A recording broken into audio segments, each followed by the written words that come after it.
There's a brief mention I had in the Dhamma talk I gave on Saturday night, just mentioning our intent towards understanding the Four Noble Truths. And I just said a couple of things about the First Noble Truth. For many of us, when we're practicing, we're really focusing on our experience of our own body. And that might be just the breath coming in and out, our experience of movement within the body. It could be when we're practicing walking meditation, we're just feeling the body moving through space. But this First Noble Truth, there is dukkha, there is suffering. And it's interesting that it's such a basic truth, it's just such a basic thing that when people hear it, say, well, no duh, this is pretty obvious. Is this really what Buddhism is about? I mean, it seems kind of silly. But yet, when we look at the vast majority of human beings on the planet, we're trying to avoid that very truth. We're running away from it, denying it. There's a feeling that it just shouldn't be this way. Like when Lumpur Pasano, the van left, it's like, it wasn't supposed to be this way.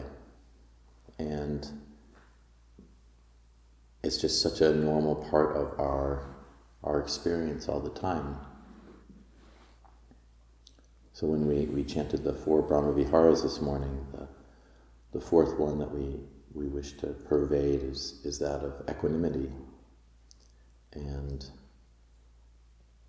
Lumpur Viradamo talked about equanimity as being the understanding, the experience, the being with non-equanimity. That's equanimity, when we're not chasing it away. And so, really, this truth, this noble truth about the fact that there is suffering, it's such it's something that requires an incredibly deep insight, and it's amazing how basic it is and how incredibly easy it is to misunderstand it.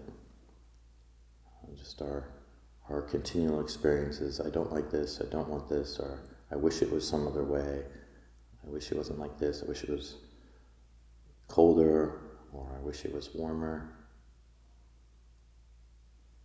And this morning, for example, just in the hall, it was 76 degrees, and some people might find that comfortable.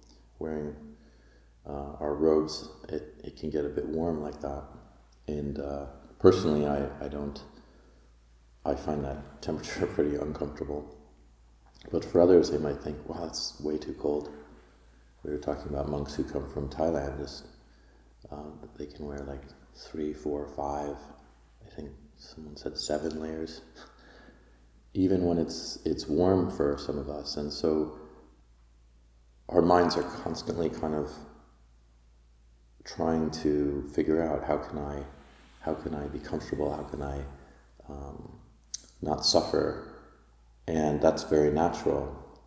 But what goes along with that is the denial of suffering, that it just shouldn't be that way.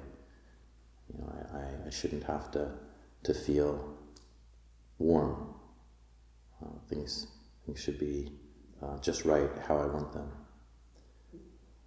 And so if we are witnessing this, if we're watching this noble truth over and over again, then that is how this very deep insight can arise. There is dukkha. Moment by moment, there is dukkha.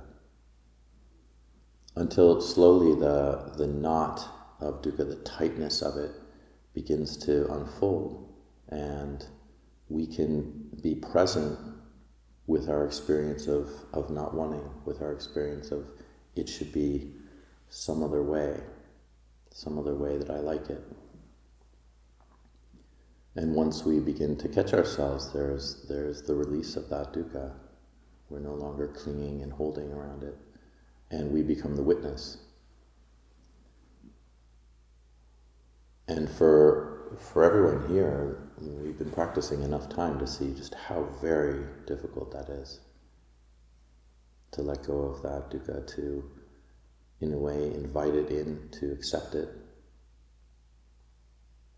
to understand that it is part of our experience, and then to let it go, so that the actual sense of the difference between pain or experience of something unpleasant and the mental anguish around it, that mental anguish is eventually let go.